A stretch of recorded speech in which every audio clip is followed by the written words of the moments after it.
Okay, it's live. So, hi everyone. Yesterday, we had the speakers Vijay Srinivas and Josh from Hammer Play and Deepak Gurujala from Crazy Hubs Hyderabad. And today, we have Jeno Manickam here. He's a co-founder and CEO of Highbrow Interactive. So, Highbrow Interactive is known for their famous game Train Simulators. Hope you all played that game. So, I welcome Jeno here. Welcome, Jeno. Thank you so much, Rashid. So how are you doing? Glad to be here. I am better now. Okay, Hasn't been the easiest of weeks, but okay, I'm better now. okay. So Jeno, tell us about your journey in game industry, and how Hybrid Interactive started, and tell about your games as well. Sure. So I started Highbrow Interactive along with two of my friends, and we never really had any industry experience before we started. So all we knew was how to make games. So it has been quite a journey. So we took a couple of years to understand how the market works, and we were able to nail one casual game back in 2014, and that has been the starting point for what we are doing today. So the game's name was Railroad Crossing. It was our original concept. We did it before Crossing Rides. Um, since the word railroad, was there in the game, we were able to kind of measure how much demand was there in the market and how it was underserved, the simulation market as a whole. So we thought, let's focus on the simulation market. And since our first game had trains, we, kind of started along with train games. And now we have around four train based titles. And overall, we have around 50 million downloads on Play Store. And we are also part of Google's IGA and Google's Play Pass. So it has been a roller coaster as a whole journey. When was the Hybrid Interactive started? You said. It was back in 2013 is when Okay. we started. All So yeah, right. it has been a while. Can you explain about the games you make in Hybrid Interactive? So um, we specialize in simulation games and also simulation products in general. So we have worked on a lot of simulation in general. Like while we were trying to break into the gaming market and make the revenue out of it, we were also doing simulation products for others. So that's how the company works. So the core of the company is making simulations. Then we split it, branch out into either making it, as a delivering it as a game or as a product to some other company. That's how we work. Uh, so, Okay. uh, sorry, Varshan, So, what it takes to develop a studio to simulation games? to make simulations. Okay, Yeah. so I think the major difference between making a casual game and a simulation game is the game design kind of entirely changes the way we look at the game design. So basically, when you design something for the casual users, we start from what is fun to play and then reach the core mechanics. In the simulation games, we do the opposite. We start from the core mechanics. We make sure it is believable because the users expect things to be realistic. So we start from the core mechanics, how it works, and then we reach a place where we think how to make this realistic concept fun to play for the user. So that is the basic difference we see between a normal game and a simulation game. Okay.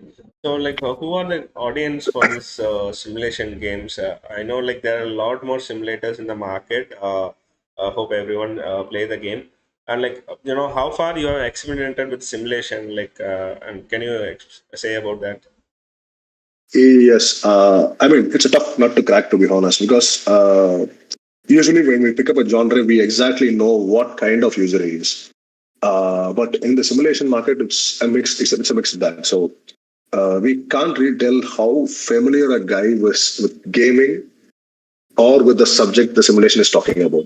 Say, for example, in our context, let's say there may be a person who is not familiar with games at all, but is super familiar with trains, or someone who is really familiar with games but very little familiar with trains. So we have a very mixed bag of users, and the game needs to handle all these users and embrace them all and make sure everyone has something to do in it.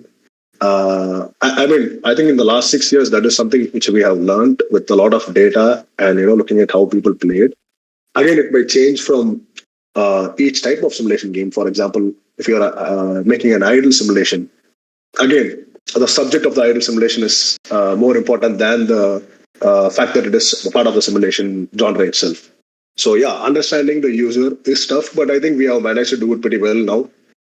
We know we have a major portion of people who are coming in who like the fact that it has trains in it more than the fact that it is a simulation itself. So we try to cater to them, by splitting the game into two or three segments where we have places in the game where a casual user can enjoy, and we have spaces where a mid-core user can enjoy, and we have space where the really hardcore user who is really good at games and trains would like to spend his time in.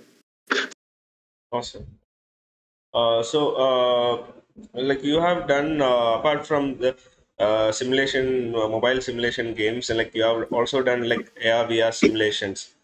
Can you explain about the AR VR simulations and like what is the and about your Medisim VR, your latest VR product? So can you explain about that?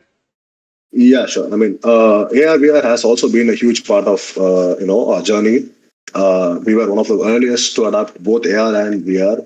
We worked on Euphoria back in 2012 when we got the DK1 from crowdfunding from Oculus. So we have been there since the beginning, and it has set us afloat a lot of times when the games were not working out for us. So it has been a major part of the company. But what's really exciting now is our new startup, Medicine VR. We have partnered with a surgeon and a friend of mine. So we started this company called Medicine VR. And what we basically do is try to make training modules for medical students. And we are also putting in some research towards surgery and surgery simulation. So basically, we believe this product or this company would definitely, make uh, training doctors much easier. So basically, today's training is basically based on mannequins. So we would like it to change to VR. So that's the vision here. Nice. So you're being a developer and like you're a passionate programmer. What do you think? Like if a programmer is looking for he's having some game development skills, but he's also looking into AR VR sector in games. Like how what would you advise them to improve their skills in game development? Okay. So personally, as a programmer to any programmer, I would say put some more time into planning before you start typing. That is the first advice I would give anyone. That would greatly reduce your effort and also your debugging time. And for game development in specific, we would say have clearer goals and shorter goals.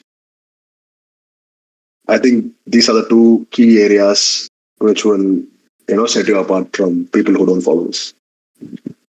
So like if they wanna approach their path in the AR VR side, like what would you suggest them? Like anyone, like if it's a developer or anyone who's looking to set their path in AR VR, like what would you advise them? I think for AR VR there is a limitation of hardware. Sometimes you might need a hardware to get acquainted to how it works.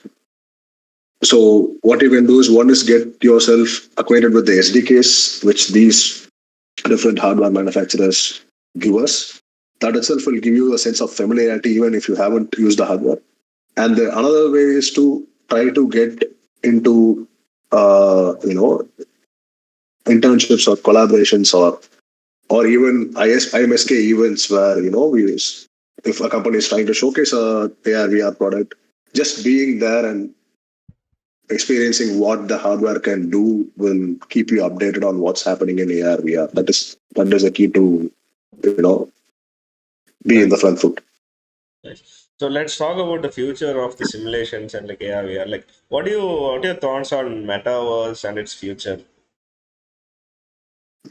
I think Meta is a great initiative first, and Since ever since VR first came into the picture, people were all really excited about it, but no one really saw where it will commercialize itself.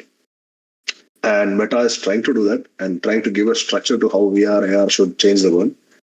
But again, there are a lot of variables involved, like the hardware prices, the design of the hardwares, the bandwidth capability, and the concept of meta says there can be multiple worlds, and again, that shouldn't be too much for the users. But again, the combination of NFTs and metaverse coming at the same time is pretty lethal. So I think it is going to make a huge impact, and we are looking forward to see what is going to happen. Nice, nice. So we are almost at the end of this session. Like, you wanna add more points?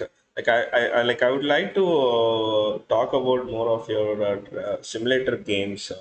Can you say a bit more on that, like the Euros Train Simulator and Indian Train Simulator and stuff? Yeah, I mean, so what we let me start from how we made these games from scratch. So the first game we made was the Euro Train Simulator. It was pretty basic, and we just wanted to get the output on time, and it was pretty much output oriented. The game we worked on. But once we are done with it, we thought there are a lot of features that can be made, plugged into the simulation, which will make the simulation richer, and in turn making the game richer also. So while we made the next game, we instead of making the game, we tried to make a platform for it. So we tried to generalize things which will be used in a train game, be it any train game. So we thought, okay, let's define what a track is, how a track changer should work, how a signal should work, how a train should be given a path to go. So basically, we took some inspiration from how the real railway networks work, and we tried to code it in. So basically, when there are other trains, CPU trains or AI trains, so how we will have to wait for them to pass if there is just one track in between us. I think that's how the simulation built it up. And again, we brought in other factors like what engine is capable of pulling how much load. So each engine has a horsepower, and each bogie has weight in tons. So based on that, your speed increase or decrease will be affected. So this is the way we designed the game. So once the simulation was done, on top of it, we were able to add gamified layers of how to make it fun for them to play, how to make the passengers go in, go out, use a lot of sounds to make the simulation more gamish.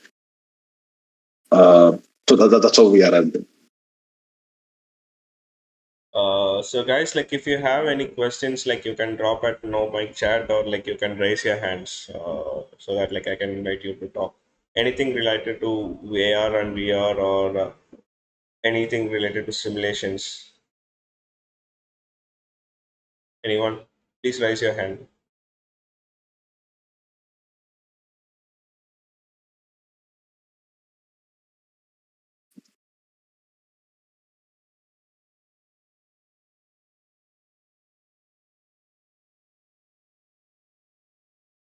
Dhruv, you have any doubts? Like you just came in. Okay, so no, yeah.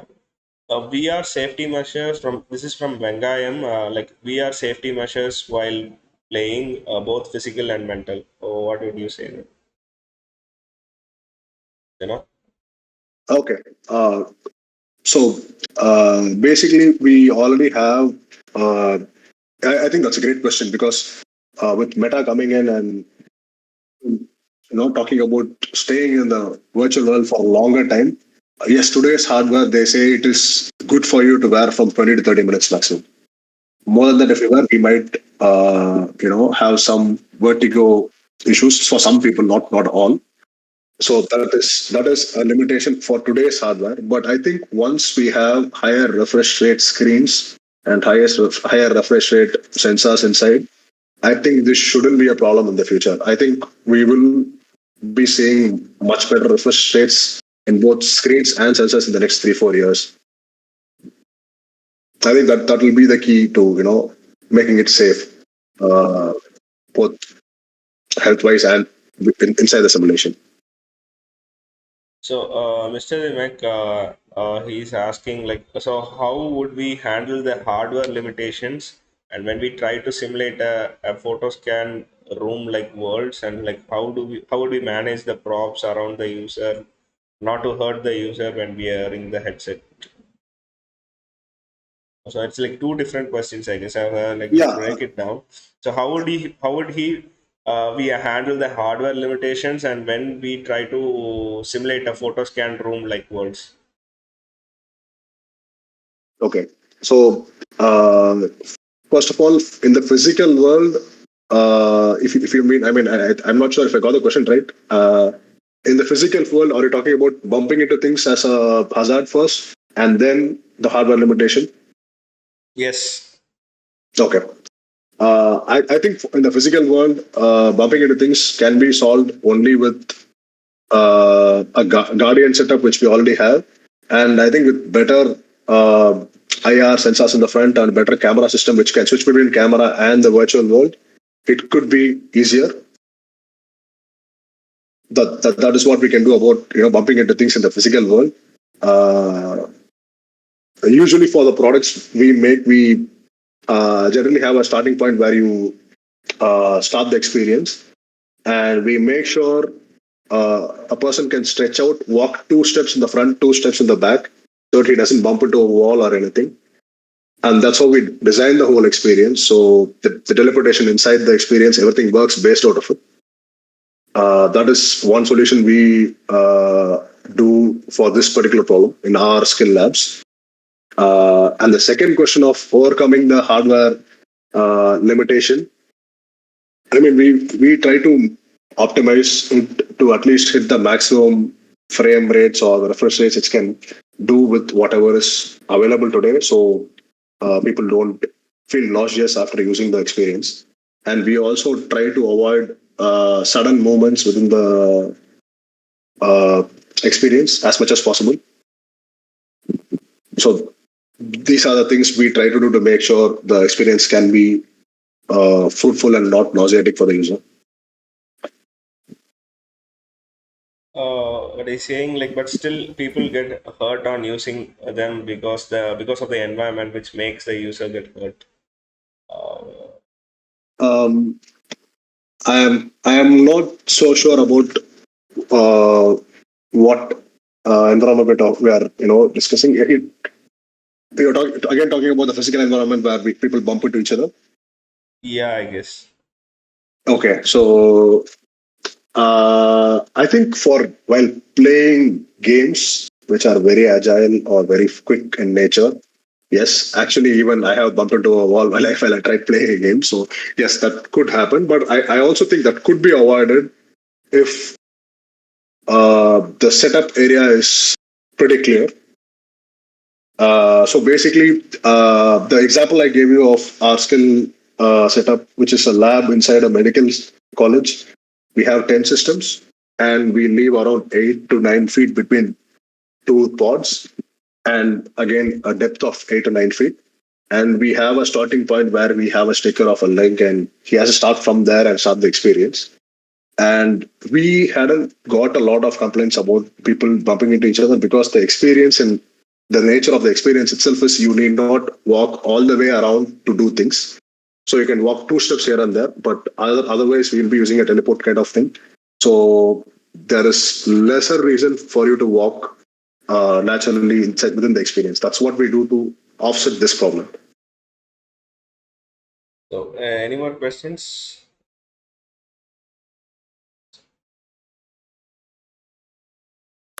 Yeah. Hi. Like, according to you, like, when do you think that VR systems and VR consoles will be like standardized and easily accessed to everyone? Like, what is the specific duration for that? I think anywhere around 3 to 4 years is what I am expecting. And I think at the same time, we will also have better bandwidths and also cloud processing. So the hardware within the headsets need not be as powerful, and we will still be able to stream things at a speed where it will not cause any discomfort. Yeah. Okay. So you 3 to 4 years, right? Yes, that's what I'm expecting. 2025 is what I'm expecting. Right. Thanks. Thank you. So, any more questions, Mr. Demek?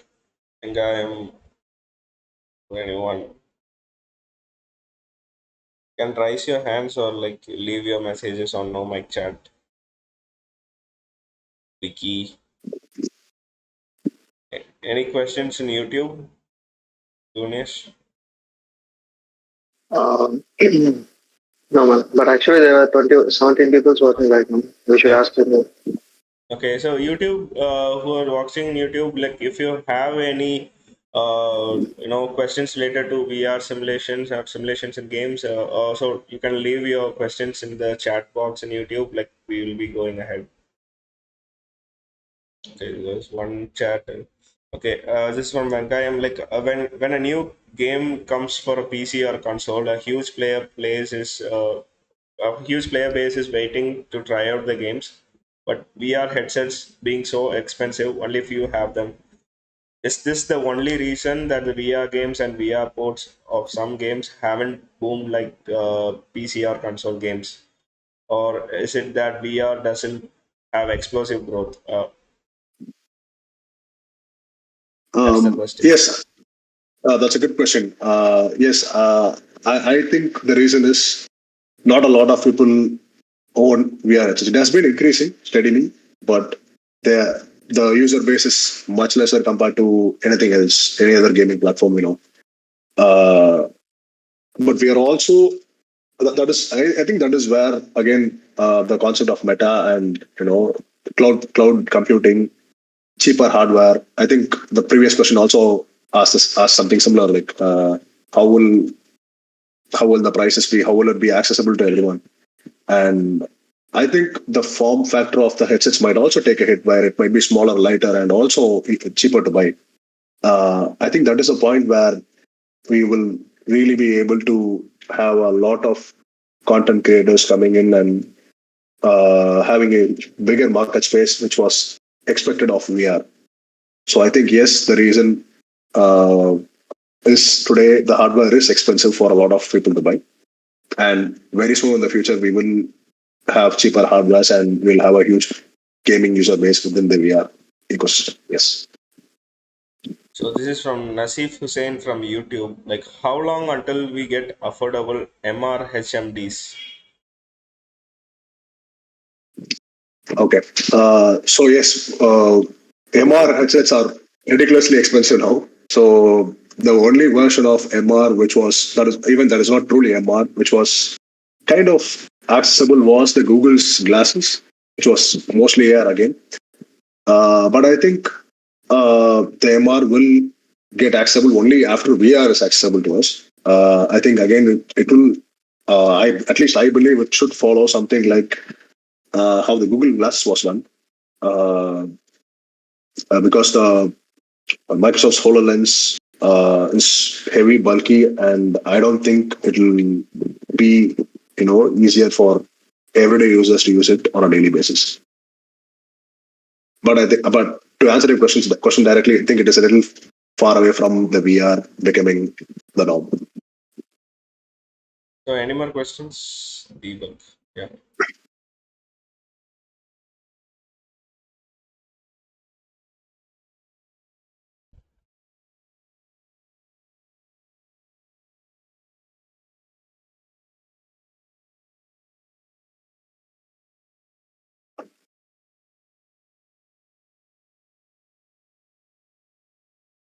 So Venkayam says thank you.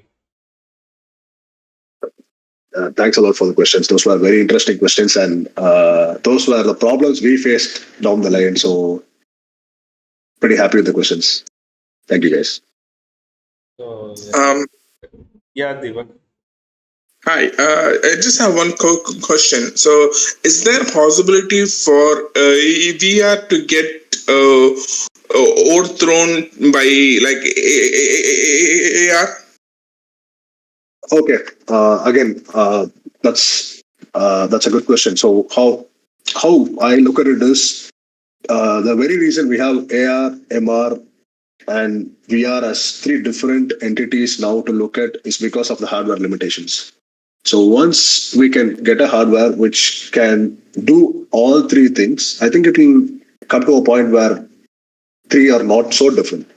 So basically, if we can, uh, overshadow whatever is happening in front of you and show you something, it's VR. If I can blend both, it's MR. If I can just augment something in front of you, it's AR. So right now, the medium of viewing these outputs are very different.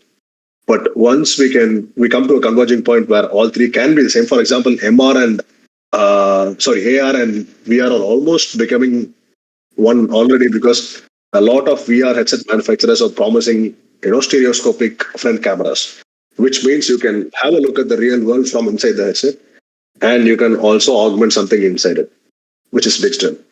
So once this hits a point where there is no difference between AR, VR, and MR, I think there is no reason to overthrow one over the other.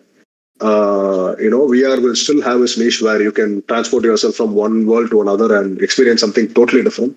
And MR and AR, which are very similar, will have its benefit of augmenting things on the real world, which will help you do something better, or guide you do something better. I think the use cases are very different. Yeah, awesome. Thanks for the clarification. Thank you. Thanks for the question.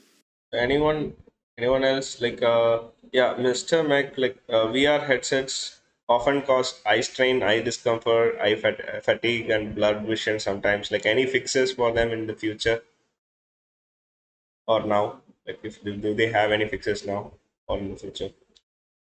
Uh, Honestly, I don't have a medical angle to this on how it happens and why it happens, and how we can fix it probably. But most of the time, whenever I see someone very uncomfortable with VR, there are for two major reasons. One is the interocular distance.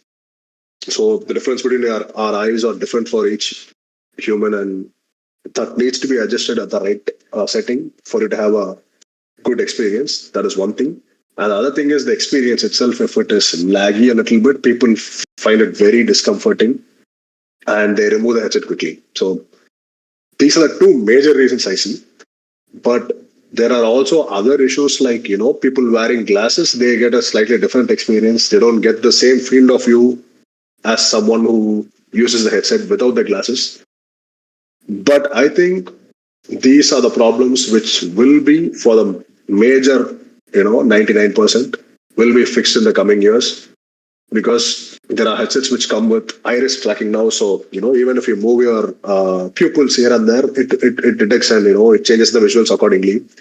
So again, these are all this will become much more harder to process for the system, and it might slow down the experience. But I think moving forward in the next few years, we will have faster upload processing, and plus these smart hardwares, which will make the experience much more comfortable for all users. So any more questions, Wayne, from YouTube? Anyone from YouTube also can drop their questions, like we can ask them. No, no, man, that's all. Okay, Ajay, do you have any questions? Hi, Jeno. Hi, Ajay. Jeno, what is your perspective that devices made in Chennai or made in Tamil Nadu? Do you know any? Can you name them? Any one of them, or making any hardwares to this AR and VR? Honestly, I'm not sure. No offense if someone is making out there. I haven't really came across. But if someone is making, I think they should, because with open VR plugins available, and people trying to standardize this on a very higher level, they have a much better chance of doing it. This is a very good question, because we have tried doing something similar back in 2015, because Oculus DK2 was on sale, and we needed 20s or 30s, because we were me and Dr. Bharati from Fusion, we were collaborating on making. I was supposed to name him actually. Okay. So we were on the verge of making a simulation pod back in 2014-15. So Okay. that's when we thought we were not getting enough headsets basically. So that's the only reason we wanted to make a headset. But there was a huge limitation because we never had the driver or the software strength again to make a plugin separately.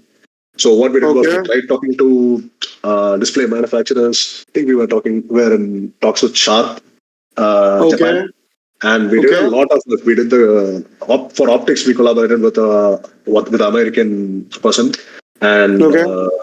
we also had fabrication planned. So it was a huge process, but again, we were basically at the end hit by a lack COVID. of plugin. No. This was much before that. So we stopped doing it because we thought, okay, it's not worth it after a point. But what I'm saying is, for the way VR is looked at today, in 2015, we used to go try to explain what is VR to everyone, Okay. and it was a very tough sell. But Okay. today, everyone wants VR, so this is a really good time to True. do Definitely something. agree. Definitely agree. Yeah. So again, with Meta coming in, people even call it Web 3.0. So it's like how Web 1.0 was browsers, 2.0 was apps to use Okay. web content. 3.0 is going to be VR, which is going to use the web, which is going to access the web using VR as a medium. So Okay. a huge expectation put on metaverse and VR itself. So So definitely, actually, I think from India there is an IIT person who did marriage things in metaverse. I think that yes, was a great initiative actually from Tamil Nadu side. yeah, I read that. That was pretty Great. great. Yes. I know that you are in medical point of view, you are doing a lot of things, Like, can you especially throw some light for the students or for the developers who are learning AR VR developing to what type of requirements are there if they learn AR VR developer in medical or any other sectors which is a major job opportunity for them so that they can prepare themselves? Can you throw some light on that? So sorry, I didn't hear you properly. Can you please repeat the Oh, question? sorry. Am I audible first of all? Am I audible? Yeah, you're audible now. Sorry, Okay. I think it's No, my internet. the thing is, there are a lot of developers in the market where they are still preparing on their own showreels. Okay. So, what is the suggestion on the simulation front for a medical? Because I know medical is trying to bring a lot of things in AR and VR. Yes. So, can you throw some light? What type of things required for AR and VR point of view in medical? So they can come up with that kind of an showreels and develop their knowledge on that, so that they have an opportunity in medical area also. Okay. The medtech for in general is really growing fast, and the training product requirement in the medical industry is also increasing. It was a very it was a long process for us to get acquainted with how it works. We had to learn a lot of medical terms while working on it. Okay. But in basic to get a product which works for the medical fraternity, I think Okay. the doctors, especially the decision makers who are seniors in general, they want Okay. 100% precision. Okay. They do not understand the limitations of the technology, Okay. and we really cannot explain ourselves saying this is why it is like this. They just want something which works for them. So Okay. setting the expectation right and giving them a product is very important if you are looking forward to it. And Okay. for people who want to contribute to the medtech or the medical training industry in general, Training industry. Yeah. I think being acquainted with soft bodies in general is going to be very important, because anything human is going to be a soft body. So that is the key thing which we look for when we develop something for the medical industry. Oh, that's really great to know. That's really great to know. So, what about that? My next question on of course, the medical. Then the next point will be on the military and the defense force. So, what about that AR and VR contribution on defense force? So again, I have worked with DRDO along with Dr. Bharati and Fusion VR. So Okay. Recently, what they are working on is, for example, we have worked with few, let's say, confidential machines. So Let these it not machines be are, explored. Just give us an overview of it. So whatever can be, just tell us that only. Yeah. yeah, So that's that's exactly what I'm the trying. So what audience. I'm saying is there are things which you cannot see inside. There are huge Okay. machineries or huge technologies involved in machineries which is not seeable. It can be Okay. due to high temperatures or a lot of reasons. Let us take a simple example of a car engine. We can't really look into the engine while it's running, right? So True. these are the areas where they can give us the CAD models, and if we can simulate it for them, it makes it so much easy for them to onboard or to showcase their product. That's Okay. making a huge difference for in terms of defense. And also Okay. on the other end, I have had discussions about this Okay. training. How to work remotely on other things. So, for example, uh, when I went to the US a couple of years back, there were a lot of talk about robots using Mm. VR. So let's say you're either in a military camp, even if you're out on space, how to Mm. do a medical surgery or whatever it might be, or a service for something using Mm. VR, Okay. using robotics on the other end. So I think that is something which is very, very likely to happen. True. So I think there is a lot of job openings, right? So like people cannot find like example, if yes, you guys are proposing that concepts to DRDO, but any of the professionals, if they want to prepare themselves to show a show reel or any finding job opportunities or any proposing to any kind of a new concept in case if they are on medtech background or marine or an air force or anything, how they can reach out and how they can present their concept to anyone. Is there any platform for them to present their concept or do show their POC anything if anyone have done it? Is there any platform for that, Jeno? Um, quite frankly, that is one of the key pain points of using VR.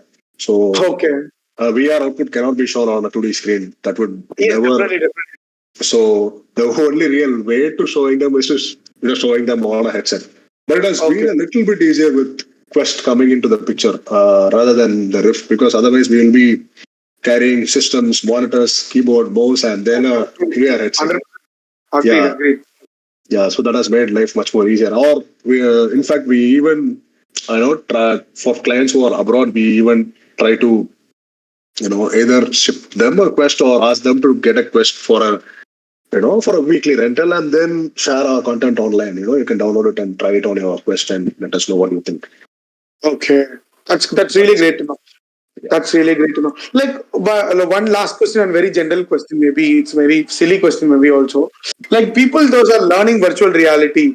So what is the first kickstart suggestion to them? Example, let's say this is for a student's level. Now this question is not professional or company level. This is for students level. So what is the general advice will go from your side? Um, I think first, I'm assuming you are good at development and programming, and then when you step into VR, I think it's very important to look at the particular hardware you're developing for first. That is whether you're developing it for Quest or a Rift, PC or mobile, and then also there are some good practices in general for VR in terms of how you share things within the environment. For example, uh, even though VR headsets have good resolutions nowadays, but still, if you divide it into half, because each for one eye, it is still lesser than what we get on a mobile screen. So uh, it's good to avoid a lot of sharp edges because there will be Z tearing coming in. So I think it's good to acquaint yourself with nice, good practices for VR, which will make a huge difference in the output you will be able to provide. Okay. I think that's makes a lot of people have an idea at least right now. Those are jumping into newly into virtual space or developing things to virtual space. I think they can take this suggestions, whatever you have named. Thanks, Jeno, for clarifying me. And I made this queries on behalf of a lot of people, so I hope you don't mind. Sure. I'm very, very happy to speak. All right. Thank you so I'm much. glad. Over to you, Mario. Yeah. Mr. Dimak, you want to say something?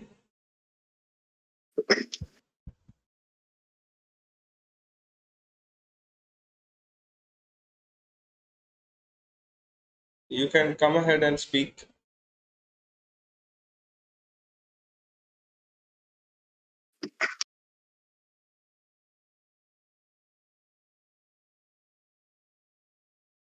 Okay, so I think the no one is coming up. Yeah. So, Jenna, one last question. What is the knowledge rate of understanding on year and year? Do you think on the current colleges and in the other overall education? What is your thought on that? I think it's improving a lot. That's Okay. that's a positive, but it is still not yet there where, let's say, the industry expects. Okay. But what I find very redeeming is there are a lot of students who do a lot of self study, Okay. and they are, whether the curriculum does it or not, they are doing it. But Okay. Yeah. True. I think that is something, if we could change, the way universities look at AR and VR as an industry. I think that will make a huge difference, and I'm sure you are working towards it. Uh, Okay. so we all count on you basically for it. Okay. So yes, it needs to improve, but I think it is going in the right direction. Okay, fine. That's really good. So, but don't you think that there is a content is less in the market for people to learn on the space? What do you think? Content is less or more? Mm, What's your point on that? I think it's not enough to give out a fully complete product, because there are a lot of things in small things which affects the way we are affects the experience. Like the previous questions we had, each experience Okay. can have different problems. Like even bumping into the wall is a huge problem. If that is a problem, no customer is going to buy the product. So, True. yes, there are a lot of real life small problems which might be very specific to each problem we are working towards. Hmm? So so there's no easy answer here. It's okay. Cool. So one last thing, like though I used to suggest my known people, okay, those who ask me who's kickstarting their career in VR, or I used to tell them to start them with the cardboard. Do you think that is a good suggestion? Yes, I think that is a good suggestion. That is a great, easiest, entryway to how. I think there are the lot of issues we talk about is also common there. So it's a great starting point. Yeah, because let's not make them to invest on bigger devices or not even fight like Samsung Gear or not even that also. I used to really tell them that to try out first in Google Cardboard. So to come out on sample output or POC level something to achieve something, then we can proceed with the other devices. Yes, I think that's an excellent entry point, and that will be more than enough for you to easily get yourself into making a VR content for a bigger VR device. Yeah, that is totally true. Because again, we use a similar SDK, use similar code, so mostly it should be the same. Okay, great. I think thanks for your patience answering all our questions. So Mario, please. yes. Again, back to you. Yunesh, any questions from YouTube? No, man. Okay. I think yes. All right, fine. I think like mostly like we have covered everything related to simulations. So if you have any doubts, like you can always ping Jeno anytime. Like he can help you with it. Yeah, Uh, sure. Anytime. yeah, sure. Like Jeno, one last question. Like, what kind of games you usually play, and like, what's your two favorite Okay. games? Of all time, I think I'm not going to talk about games I was playing recently. I talk about what I played when I was really young, which I really enjoyed. So I think one of the games is Roller Coaster Tycoon, the original one. I played it when I was a kid, and it was really, really good. And I think I am a big fan of Age of Empires too. Not sure if many people have played or seen these games, but these are the games I really enjoyed when I was young. I hope like many played. I guess the Age of Empires is obviously like everyone's favorite. Yeah, it was really good back then. And Yes. So yes, like like I would like you to give some advice, encourage our jammers here, to for what they are making. There are like some VR games also made in this jam. So you please give your advice and like wishes to them.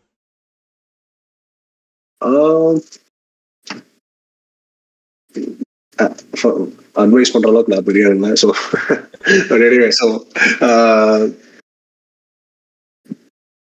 okay. See, I think we have a good ecosystem there.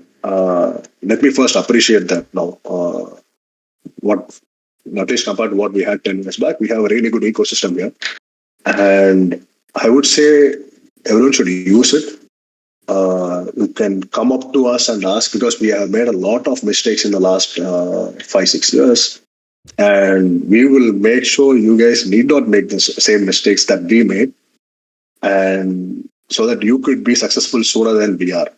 That's the way the community should work, and we are open to it. So please come up to us. That will be the only advice I'll give you, because you guys are smart enough, and we have a lot of places where you can learn how to do things. But the mistakes you can learn from us, so you don't repeat them. So one last question from Mr. Dimek. So what was your experience making a company from scratch, and do you have any tips as a co-founder? Yes, like I said, I have made a lot of mistakes. So yes, while starting a company, at least when I started a company, the goal was to make great games.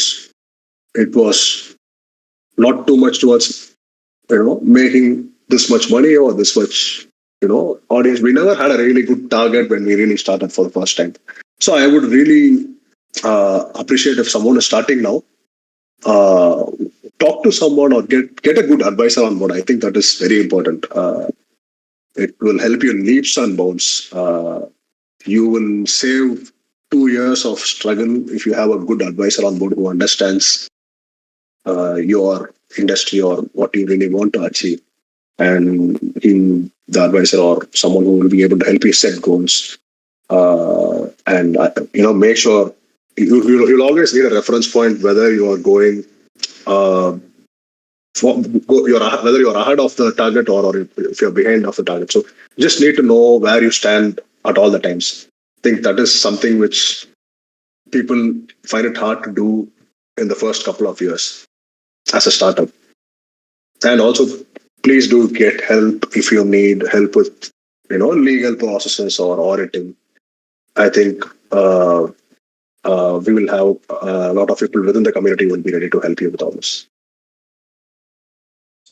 So any more questions?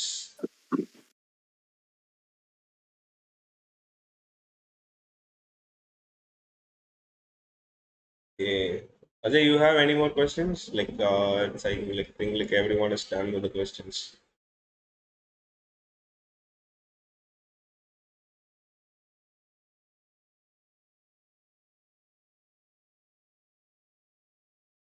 Okay, fine. Like, so I think like Ajay, we can wrap it, right?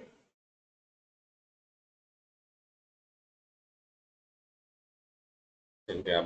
Okay, fine. Cool.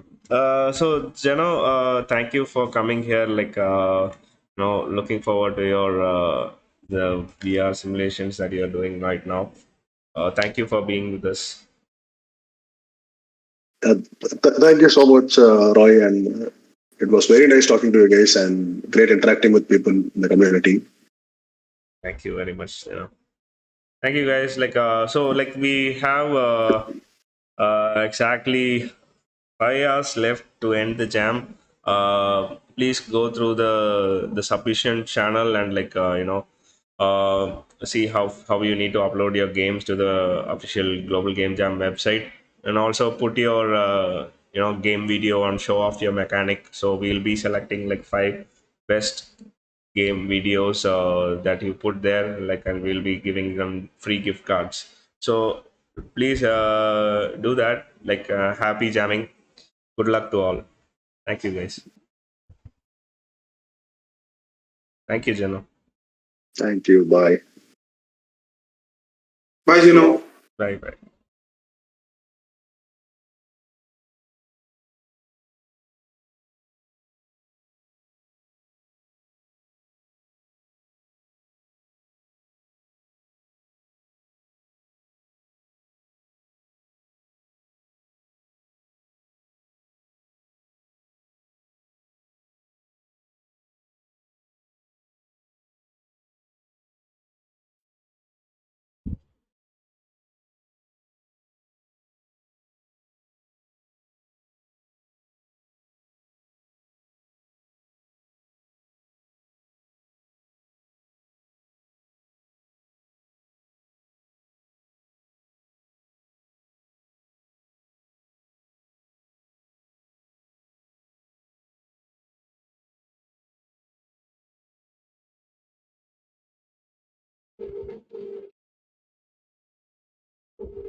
Vijay Ajay, நல்ல வேலை உள்ள வந்தீங்க.